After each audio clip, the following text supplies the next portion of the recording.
Welcome to the Paracas History Museum here in Paracas, Peru, just south of Lima.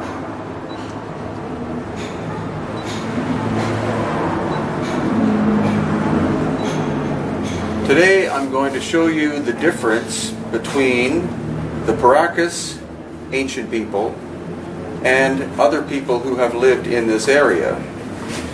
Now this person is an example of Inca. Not Inca as in royal Inca, but Inca as in the time period of the Inca. This is a normal shaped skull, and this person's cranial volume was 1,200 cubic centimeters, which is an average human. Now this is an example of cranial deformation. The volume of this skull is 1,100 cubic centimeters. So again, basically normal. And you can tell, obviously, the deformation by the way it was flattened this way. String was wrapped around this way, possibly a board or some kind of material this way when it was a child, and the flattening was done in order to create this shape, which was desirable by these people. Now, another clue here is you see 3 cranial plates, which is normal. Your skull has that. The frontal, and then the 2 parietal plates. Now, the Inca one has that as well. It's a normal feature in a human being. And then we come to the Paracas. And this skull is very different from the other 2 I've shown you in many different ways. One thing is, in terms of plates, there are only 2. There's 1 frontal and there's 1 parietal. There are not 2 parietals, only 1.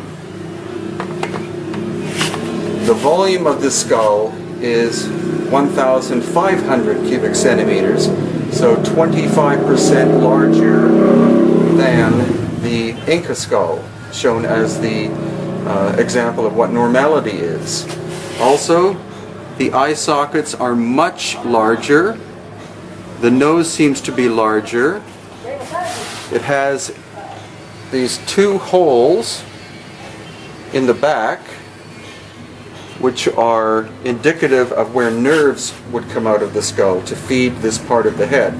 That is not a normal feature in a human being, in a normal human being. Now the shape clearly could have been achieved via deformation in order, because we can see this obvious transformation here.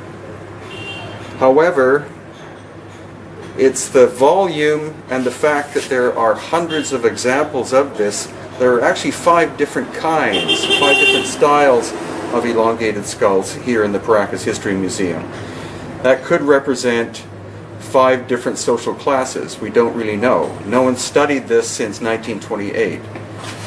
But what I really want to do, because there are so many people interested in these skulls, is to slowly rotate it for you so that you can stop and freeze frame it if you want at any given time to have a look. The jaw is also much larger than a normal human being, and there seems to be a genetic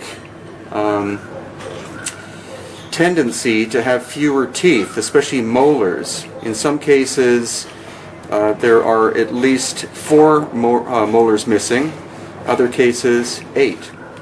And some people have said that that would be the result of a poor diet, which isn't true, because the Paracas area was incredibly productive in terms of producing food, both seafood and also land-based agricultural products. And then this, we see, is an example of where trepanation occurred, brain surgery.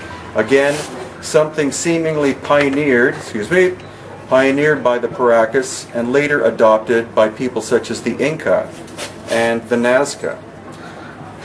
So this is just a brief introduction to what I wish to show you here at the Paracas History Museum, and feel free to come at any time and explore this phenomenon with us. Thank you.